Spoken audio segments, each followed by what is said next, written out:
Okay. What is day, 23rd? I hope so. Okay.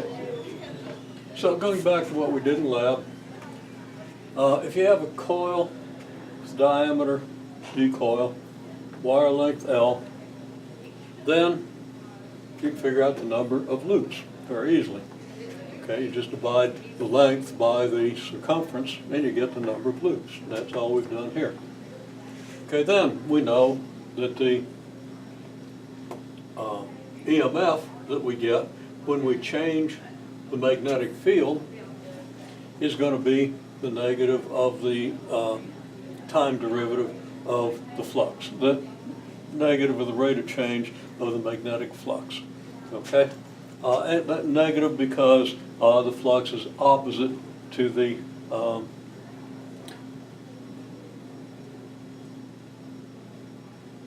flux resists the change in EMF, okay, the change in the current ultimately. So thereby the negative. Okay, so the flux is then just number of loops times the area of a single loop times the magnetic field. Very simple relationship, very fundamental idea of flux. So that the time derivative of the flux is just the total area, and that's going to be N times the area of a single loop times dB dt. In other words, the derivative of this is constant.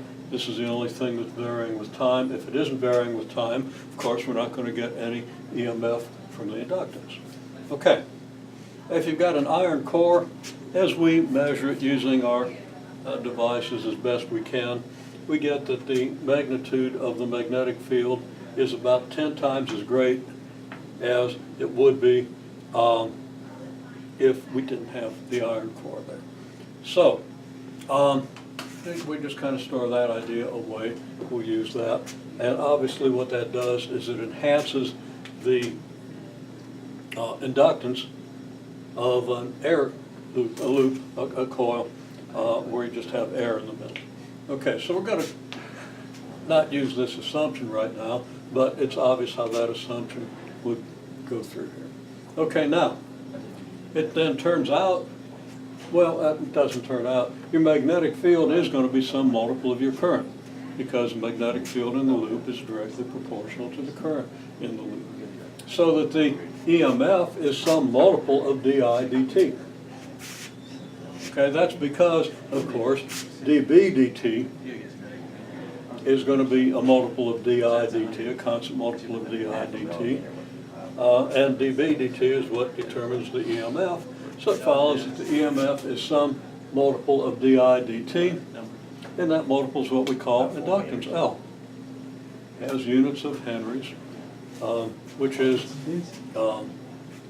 volts per amp per second. Okay, volts seconds per amp, and we can put that in any number of other forms, okay, in terms of fundamental units and so forth. Okay, now if you don't have any resistance, we have this differential equation that we understand very well. Okay. First of all, di dt, I is itself the derivative of q with respect to t. When you have a capacitor in the circuit, dq dt is going to be the current in that circuit, in a series circuit. Okay. So di dt is second derivative of q with respect to t. So here's an EMF from your inductor, and then the EMF from your capacitor is just q over c by the definition of capacitance. And now this equals the EMF of t. So I should probably put an L on this. The EMF due to the inductance is this. Well, that's the EMF you get here. This is a driving EMF. So your equation becomes this, except of course I should have divided by L over here. And the solution to that homogeneous equation, so the homogeneous equation, the equation you get when you have nothing driving it, is just this, and it's totally analogous to the solution to the equation for simple harmonic motion, where you have x double prime plus some multiple of x plus kx equals 0 in the homogeneous case. Okay, where omega in the homogeneous case is 1 over the square root of 1 over LC or 1 over square root of LC. Either way, we usually write it this way. Okay, now, we don't have any such thing as a pure inductor capacitor circuit unless we have some high temperature superconductors, okay, or superconductor circuit. So we do have a resistance in the circuit, and that changes the equation to this. And the effect of the resistance is to exponentially attenuate the voltage in the homogeneous case, and it also reduces the current that you get if you drive the current with some EMF. I'm not sure what this thing is here. I think it's not even supposed to be there. Okay. Anyhow, we solve the homogeneous equation. We get e to the lambda t, where lambda is this, and that's going to have an that's going to result in an exponentially decreasing factor here, and the result you get from the discriminant. In the case where the discriminant is negative, you get an oscillatory solution, and that's what we're interested in observing. And that oscillatory solution occurs when this discriminant is negative, which means that this term has to be less than the 4 over LC. Okay? Now, if you solve that, you find that R squared is less than 4L over C, and that's what implies oscillatory behavior. Now, if your inductance is